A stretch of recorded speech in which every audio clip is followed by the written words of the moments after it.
So let's start off with the fact that this 7 pages written by Kessinger and given to Kobach was written within 22 days of the day of the murders and the day that she gave it to them. So she had 22 days. The 7 page typed document that she generated. Let's go over this, okay? And this wasn't actually given to Kobach. This was given to another officer because Kobach had moved on from this case. So a full 22 days later, let's see what she came up with. A whole bunch of victim blaming, which is a bunch of BS. I don't even want to see. Let's see. Chris Watts told me Shanann Watts was bossy. I asked what he meant by bossy, blah, blah, blah. Just a whole bunch of stupid nonsense. I asked Chris Watts if Shanann Watts was bossy in front of his kids. You know, this is just ridiculous. When somebody was murdered, this is really how you're gonna show your respect towards them. How sad you were in that interview with your fake crying. This is really showing the real emotion that you were putting towards that show that you put on. Now look at this right here. Chris Watts told me that this is so irrelevant that it's not even. It's so stupid. Told me that Shanann Watts had asked him numerous times to take pictures of them pretending to run together so that she could post it on social media, but she wouldn't actually go for a run with him. Like, how petty can you be? This woman is dead, and this is really what you're right. I can't even. You know what? I'm over that. Oh, this is so stupid.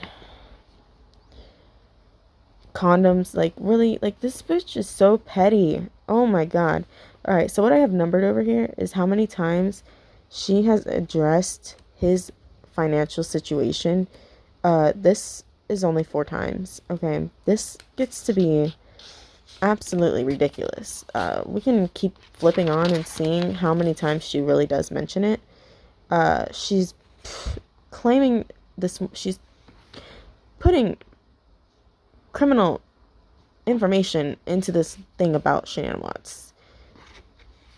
Was responsible for a large amount of money that was embezzled from the company. Like, what the hell is it your business, first of all? Anyways, so this is how many times his financial situation or anything with his finances has been brought up.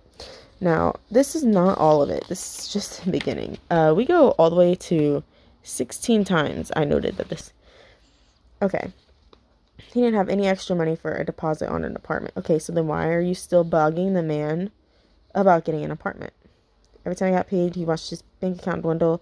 Yeah, he's married and he has bills. What do you expect? Yes, right here. I told him that it is possible to divide paychecks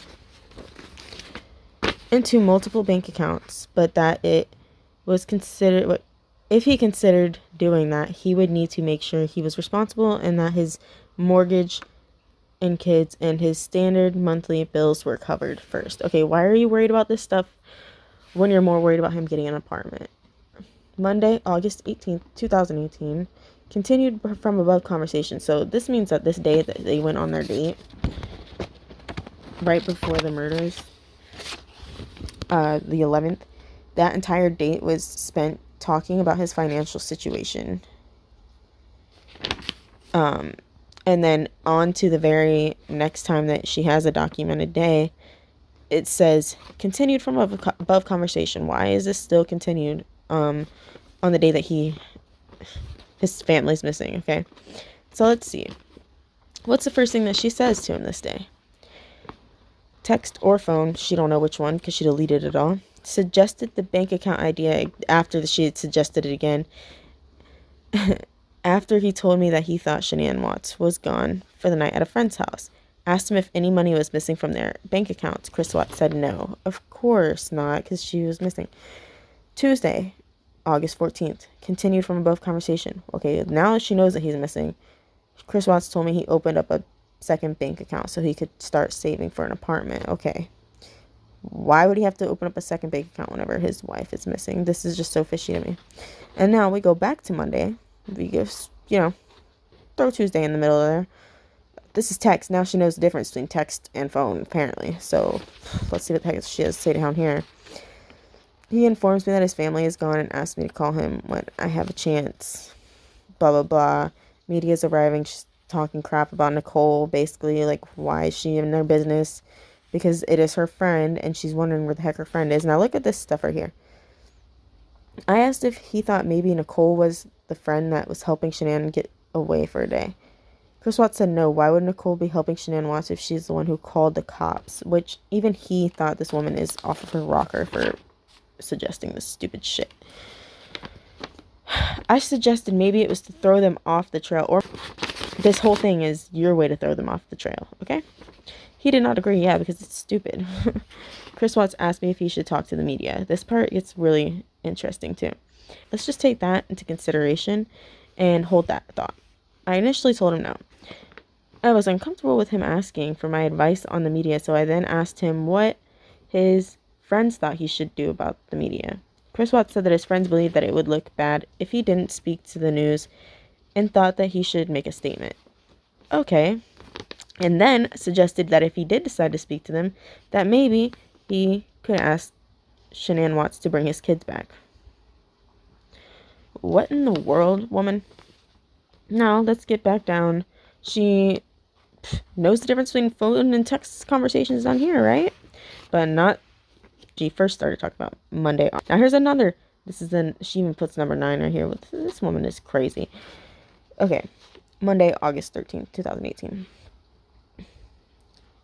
I asked Chris Watts, this is the very last thing that she has to say on this page, and then there's one more page, and it says that one last thing that she has, it says that she was told by Chris that he did not want to keep talking about the situation, and he wanted to talk about something else, change subject. I asked Chris Watts if there was any sign of forced entry, and he told me no. Why is this the last thing that you're asking this man? Instead, the first thing that you want to ask him when his wife is missing is, let's see, the bank account idea again after he told me that he thought Shanann Watts had gone for the night at a friend's house. Asked him if the money was missing from their bank account. Why are you more worried about that than this woman who's missing? And why are you jumping back and this is the next day after all of this? Why is he opening a second bank account?